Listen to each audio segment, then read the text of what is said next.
At first look, it seems like a simple painting, a man and a woman standing in a room, posing like it's for a wedding or a normal portrait. Their faces look calm, their clothes show wealth and status. Everything looks perfect.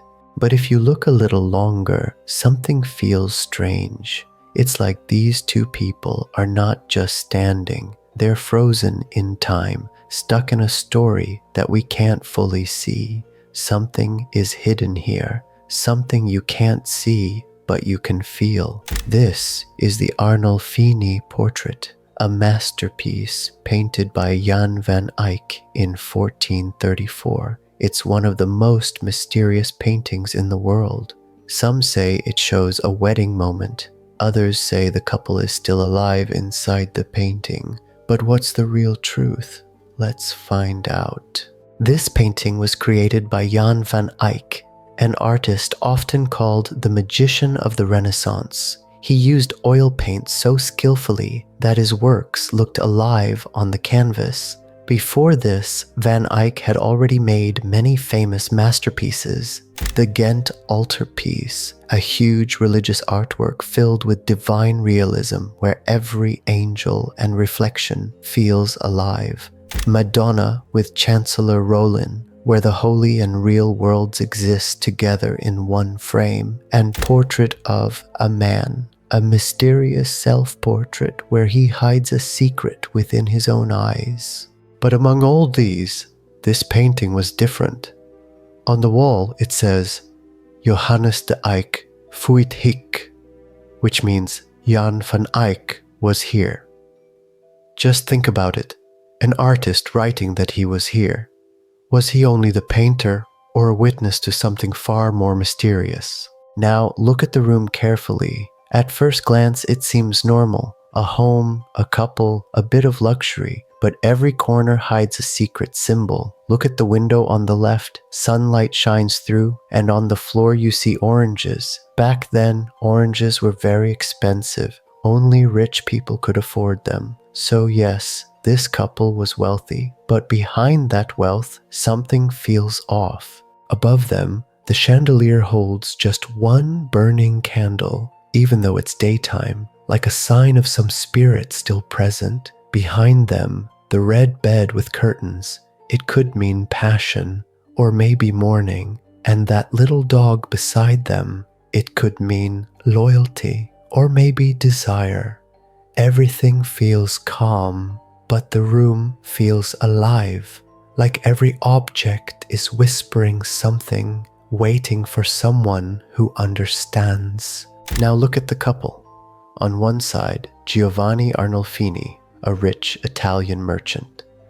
On the other side, his wife, whose name still remains a mystery. They're standing close as if taking vows or making a promise, but their faces tell a different story. Giovanni looks straight at us, like he's talking to the viewer himself, but his wife's eyes are looking down, as if she's quietly agreeing without words. Their hands are joined, like an oath or a vow. The man's hand is raised, showing power and control. The woman's hand is lowered, showing obedience or acceptance. But if you look closer, there's calm strength on her face, like she knows something we don't. So, was this a wedding or a farewell? Now, the most mysterious part, the convex mirror hanging behind them. At first, it looks like a simple mirror. But when you zoom in, it shows another world. In the mirror, you can see not just the couple, but two more figures, and one of them might be Jan van Eyck himself. It's like he's saying, I was truly there. Around the mirror are 10 small circles showing scenes from the life and death of Christ. It's like God himself is watching their vows, knowing the truth between them. Some people believe this mirror isn't just a reflection, it's God's eye, the eye that sees everything, even the truths we try to hide. Jan van Eyck turned every object in this painting into a secret code. Nothing is random, everything tells a story. First, the dog, a symbol of loyalty, but some say it also means desire, a sign of their physical bond. The woman's green dress, it means hope and fertility. Green dye was rare and expensive, so it also meant wealth and motherhood. The chandelier. Only one candle burns, even in daylight. It's the light of God's presence. Notice, it's lit only on the husband's side. The wife's side is dark. The oranges, symbols of paradise and innocence. Above the bed, St. Margaret's carving, the protector of mothers and childbirth. And next to it, prayer beads, symbols of purity and faith. Even their slippers on the floor, they've been removed, showing the moment is sacred. Every detail gives a secret message. Every object hides a feeling.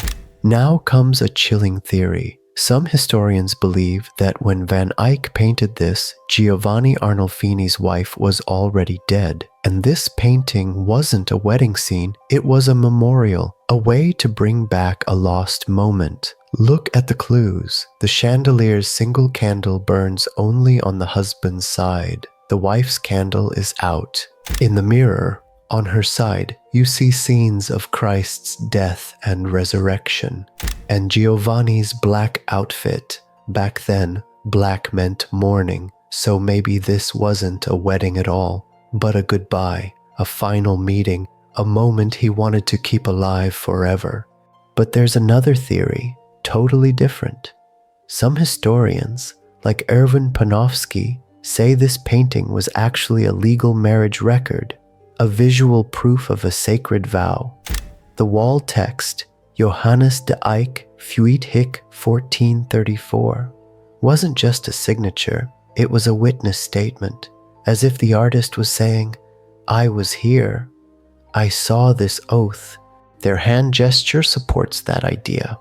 The man raises his right hand as if taking an oath and holds his wife's hand with the other, a gesture called fides manualis in Latin, meaning a marriage promise. But if this was just a marriage record, then why do their faces look so sad? Their eyes hold a strange sadness, like they want to speak but can't. Jan van Eyck wasn't just a painter. He was an illusionist who painted with light instead of colors. He used thin layers of oil paint so the light looked trapped inside the surface. Look at the folds of their clothes, the fur, the sunlight from the window. Everything feels real, like you're standing right there. He even used a magnifying glass to paint reflections on tiny amber beads and to capture the glow on the brass chandelier. That was his magic. He didn't just paint with color, he painted with light. That's why the Arnolfini portrait still feels alive. The room is silent, but inside that silence, you feel a heartbeat, a moment from 1434 that still exists today. Now look closely at their faces. The man's face looks confident, his eyes straight at us, like he's telling us his story, but there's guilt hiding behind that calm. The woman, her face is peaceful, but there's sadness in her eyes, like she knows a secret she can't share. Their hands are joined, but you can feel a distance between them, like two people in the same world, but living in different realities. The man's raised hand shows power. The woman's lowered hand shows obedience, but her eyes show quiet strength. She bows, yes, but she's not broken. That's the biggest mystery of this painting. It holds peace and pain together, like love and death, trapped forever in one frame. Painted in 1434, it still hangs today in London's National Gallery. Thousands of people look at it every day. Some see a couple's portrait, some see a mysterious love story.